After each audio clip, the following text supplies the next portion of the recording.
Doctor Mohammad ইউনূসকে বিশ্রীভাবে সুদখোর ডাকা হয় বারবার। মজার ব্যাপার হচ্ছে, যারা মোহাম্মদ ইউনূসকে পছন্দ করেন তাদেরও বেশিরভাগ জানেন না যে ডক্টর ইউনূসের কোনো সুদের ব্যবসা নেই। গ্রামীণ ব্যাংক তার প্রতিষ্ঠিত হলেও গ্রামীণ ব্যাংকে তার 1 টাকার মালিকানাও নেই, শেয়ারও নেই, কখনো ছিলই না। সারা পৃথিবীর 107টা ইউনিভার্সিটিতে ইউনূস সেন্টার আছে। ইউনিভার্সিটিগুলো নিজেদের উদ্যোগে এটা করেছে। এর প্রধান কারণ হচ্ছে তার মাইক্রো ফাইন্যান্স, যেটা তাকে এবং তার গ্রামীণ ব্যাংকে নোবেল শান্তি পুরস্কার এনে দিয়েছিল। জিনিসটা আমার আপনার কাছে আশ্চর্যজনক মনে হতে পারে, কিন্তু এটাই সত্যি। ডক্টর মোহাম্মদ ইউনূসের মাইক্রো ফাইন্যান্সের মূল ভিত্তি হচ্ছে এটা। এ ব্যবসায় কেউ মালিক হতে পারবে না, সম্পূর্ণ নন প্রফিট তথা অলাভজনক। এটাকেই বলে সামাজিক ব্যবসা। নির্দিষ্ট কোনো মালিক নেই, জনগণই মালিক। বাইরে থেকে অনুদানের টাকা এনে গ্রামীণ ব্যাংক প্রতিষ্ঠা করেছিলেন ডক্টর মোহাম্মদ ইউনূস। নিজে এটি প্রতিষ্ঠা করলেও প্রতিষ্ঠানে তার 1 পয়সার মালিকানাও রাখেননি, বরং এর 25% মালিকানা সরকারের, বাকি মালিকানা গরিব মানুষের। নিজের প্রতিষ্ঠিত ব্যাংকে ডক্টর মোহাম্মদ ইউনূস মাত্র $300 বেতনে চাকরি করতেন। প্রথমত, তিনি কোম্পানিতে নিজের কোনো শেয়ার রাখেননি। দ্বিতীয়ত, তিনি কোম্পানিটাকে এমনভাবে প্রতিষ্ঠা করেছেন যাতে কেউ কোম্পানির একক মালিক না হতে পারে। কোম্পানি অধ্যাদেশ 28 ধারা অনুযায়ী তিনি এটি রেজিস্ট্রেশন করেন। শুধু যে গ্রামীণ ব্যাংকে তিনি মালিকানা রাখেননি তা কিন্তু না।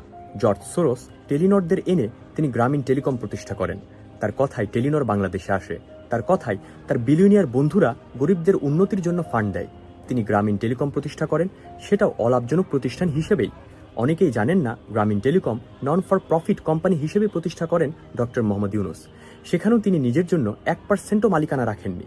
তিনি চাইলে ইজিলি 10 থেকে 15% মালিকানা নিজের জন্য রেখে দিতে পারতেন, অথচ লাভের 1 টাকা যাতে নিজের কাছে না আসে সেটা নিশ্চিত করেন তিনি।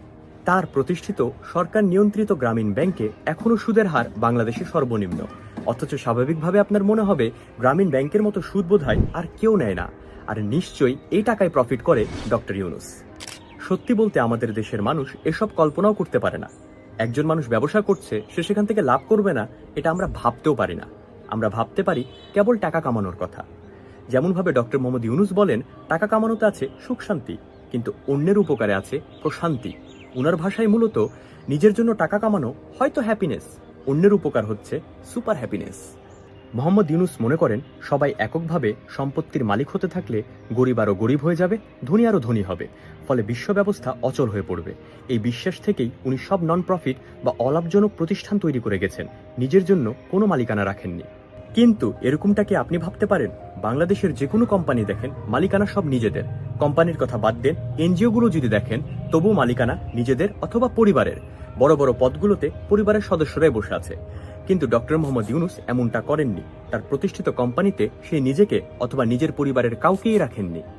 অথচ ডক্টর মোহাম্মদ ইউনূস চাইলে এসব কোম্পানিতে নিজের শেয়ার রেখে ইজিলি বিলিয়নিয়ার হয়ে যেতে পারতেন, খুব ইজিলি। তার সব বন্ধু বান্ধব সবাই বিলিয়নিয়ার, মাল্টি বিলিয়নিয়ার, কিন্তু তিনি সেদিকে হাঁটেননি। এখন অনেকেই প্রশ্ন করতে পারেন, তাহলে ডক্টর মোহাম্মদ ইউনূসের আয়ের উৎস কোনটা? এবং আমি নিশ্চিত যে আপনাদের মধ্যে অনেকেই এ ব্যাপারে জানেই না। ডক্টর মোহাম্মদ ইউনূস হচ্ছেন পৃথিবীর one of the highest paid speaker. Speech দেওয়ার জন্য উনাকে টাকা দিয়ে নিয়ে যাওয়া হয়। উনার বক্তব্য শোনার জন্য খরচ করতে হয় 75,000 থেকে 1 লক্ষ